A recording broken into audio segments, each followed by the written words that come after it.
نحمده ونصلي على رسوله الكريم أما بعد فقد قال الله تعالى في الكلام المجيد والفرقان الحميد أعوذ بالله من الشيطان الرجيم من همزه ونفخه ونفثه بسم الله الرحمن الرحيم يا أيها الذين آمنوا اتقوا الله وكونوا مع الصادقين فقال النبي صلى الله عليه وسلم عليكم بالصدق فإن الصدق يهدي إلى البر وإن البر يهدي إلى الجنة وما يزال الرجل يصدق ويتحرص حتى يذكر عند الله صديقا معزز محترم صدر محترم مشرق اساتذہ کرام اور میرے دین و ملی بھائیوں، آج میں آپ حضرات کے سامنے سچائی کے موضوع پر چند منٹ شائع کرنا چاہتا ہوں۔ اللہ تعالیٰ سے دعا ہے کہ اللہ تعالیٰ مجھے اور آپ تمام لوگوں کو حق و سچ بات بولنے اور سننے کی توفیق عطا فرمائے، آمین۔ معزز سامعین کرام، سب بولنے حق بولنا یہ ہر ایک مومن کی ذمہ داری ہے، کیونکہ سچ بولنے سے کسی کا کوئی ضائع نہیں ہوتا، اور جہاں جھوٹ داخل ہو جائے وہاں دھوکہ، فریب، قسم اور ظلم جیسی بیماریاں چلنے شروع ہو جاتی ہے، اور جب کوئی جھوٹ بولتا ہے تو کسی کا کوئی ظلم کرتا ہے، شاید اپنے استعمالوں کے لیے ہوتا ہے، اور ہمیں یہ بات اچھی طرح ضرور یاد رکھنا چاہیے کہ کسی کا زمانہ ایک مقدار سے تعلق رکھتا ہے، اور یہ مقدار کا معاملہ حکم اللہ سے کہیں زیادہ نہیں ہے۔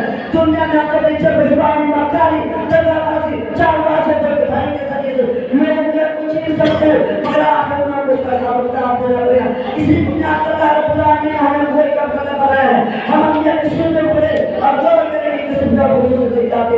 اللہ تعالیٰ نے سورہ مریم کی متعلق آیات میں ہم یہ قسم کو بیان کیا ہے۔ حضرت ابراہیم علیہ السلام کے تعلق سے اللہ تعالیٰ فرماتا ہے انہ کان صدیقا نبیّا، حضرت ابراہیم علیہ السلام صدیق نبی ہے۔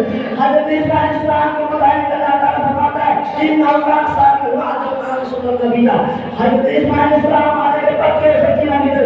حضرت ادریس علیہ السلام کو متعلق اللہ تعالیٰ فرماتا ہے انہ کان صدیقا نبیّا۔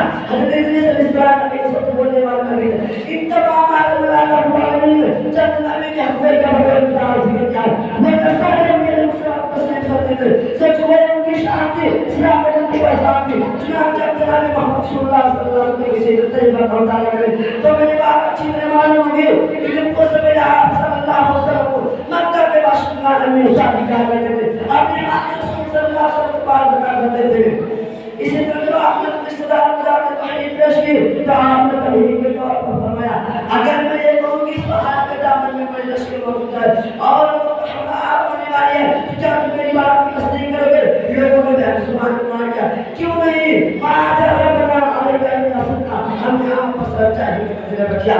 رسول صلی اللہ علیہ وسلم صداقت کو وہی کہتا آپ کے بڑے بڑے دشمنوں نے دیکھا انسانی دلیلوں سے بات سمجھ آئے کہ ہم نے سچائی کو حضور دیتے، کیونکہ سچائی ایسا مانے جو نہیں پتا ہے جو جنت کے آنکھوں پر لے جانے والا ہے۔